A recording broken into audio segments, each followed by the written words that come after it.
Sriwijaya berdiri dan menjadi pusat kebudayaan serta pusat ilmu Buddha terutama yang beraliran Hinayana dan Mahayana. Sriwijaya adalah kerajaan besar Nusantara yang kekuasaannya tersebar sampai ke Kamboja. Majapahit adalah kerajaan besar setelah Sriwijaya. Majapahit berasal dari nama buah maja dan rasanya yang pahit. Buah itu ditemukan anak buah Raden Wijaya.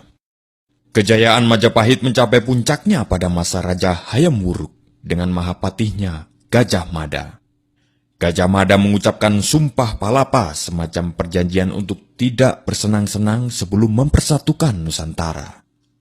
Laksamana Cheng Ho melakukan pelayaran ke Nusantara. Pelayaran itu menghasilkan akulturasi budaya antara orang Cina dan penduduk lokal. Jejak akulturasi itu dapat ditemui di dalam kesenian dan kebudayaan, serta beberapa jenis bangunan peribadatan. Portugis yang masuk ke Nusantara sejak 1511 telah banyak meninggalkan jejak budaya, salah satunya adalah jenis musik roncong yang dicampur dengan gitar khas Portugis. Di samping persebaran agama Kristen oleh Franciscus Xaverius, Portugis banyak meninggalkan perbendaharaan kata, yang sampai saat ini kata itu masih dipakai. Pada tahun 1595, Belanda pertama kali melakukan pelayaran ke Hindia Timur dengan 4 kapal dan 249 awak kapal, di bawah pimpinan Cornelius de Houtman. 1602 Maret, terbentuklah VOC. VOC sebenarnya adalah jalan tengah yang ditempuh oleh kerajaan Belanda untuk meredam persaingan tidak sehat antar perusahaan untuk menguasai perdagangan ke Nusantara.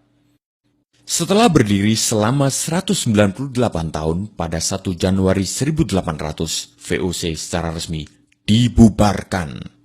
Pembubaran VOC ini disebabkan oleh banyak hal, salah satunya adalah korupsi di dalam VOC sendiri. Melalui perjanjian Kew, Belanda menyerahkan kekuasaan bekas jajahannya ke kerajaan Inggris. Kemudian Thomas Stamford Raffles dipilih menjadi perwakilan Inggris di Jawa. Ia kemudian menulis buku yang fenomenal, yaitu History of Java. Pada tahun 1825, Perang Pangeran Diponegoro berlangsung dan berakhir pada tahun 1830. Diponegoro datang dalam sebuah perundingan yang digagas Belanda. Namun, beliau kemudian ditangkap dan diasingkan ke Manado lalu dipindah ke Makassar hingga wafat. Mei 1908, berdirilah organisasi modern pertama yang didirikan oleh Dr. Sutomo, Dr. Cipto Mangunkusumo, Dr. Rajiman Wediodiningrat, dan Dr. Wahidin Sudirohusodo. Organisasi itu bernama Budi Utomo. Sarekat Dagang Islam didirikan pada tahun 1910 oleh Tirto Di Suryo.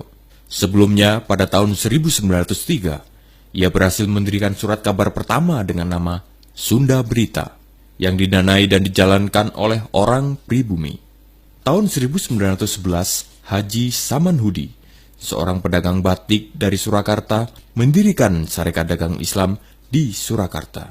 Di Surabaya, HOS Cokroaminoto mendirikan cabang dan segera menjadi besar dan meluas di bawah pimpinan Cokroaminoto. SDI kemudian berubah nama menjadi Sarekat Islam. Pada tahun 1911, EFE Dowish Dekker atau Setiabudi, Cipto Mangunkusumo, Suwardi Suryadiningrat atau Ki Hajar Dewantoro mendirikan Indisci Party. Tahun 1912, Kiai Haji Ahmad Dahlan mendirikan organisasi Islam modern pertama, yaitu Muhammadiyah atau Jalan Muhammad. Organisasi ini memberikan pengaruh besar hingga saat ini.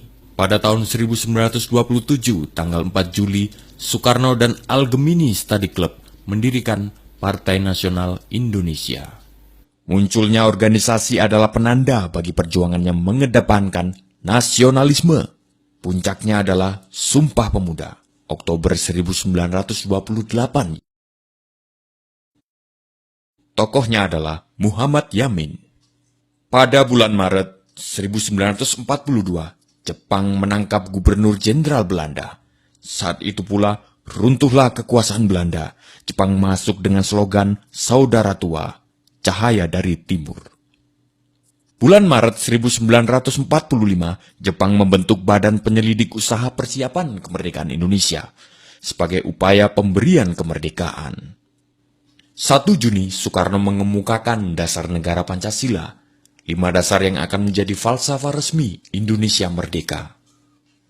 15 Agustus, Jepang menyerah tanpa syarat. Setelah sekutu membom Hiroshima pada 6 Agustus 1945. Pada saat itu terjadi kekosongan kekuasaan karena sekutu yang mengalahkan Jepang tidak melakukan penaklukan terhadap Indonesia. Sementara itu Jepang masih berkuasa, namun telah menyerah. 16 Agustus, Soekarno-Hatta diculik para pemuda dan dibawa ke Rengas Dengklok. Para pemuda mendesak Soekarno-Hatta untuk segera menyatakan kemerdekaan. Tanggal 17 Agustus, dibacakanlah proklamasi yang dirancang Soekarno dan beberapa tokoh di rumah Soekarno. Dikibarkanlah bendera merah putih yang dijahit oleh Ibu Fatmawati, istri Soekarno. Hal-hal yang mengenai pemindahan kekuasaan dan lain-lain diselenggarakan dengan cara saksama dan dalam tempo yang sesingkat-singkatnya. Jakarta, 17 Agustus 1945, atas nama bangsa Indonesia, Soekarno-Hatta.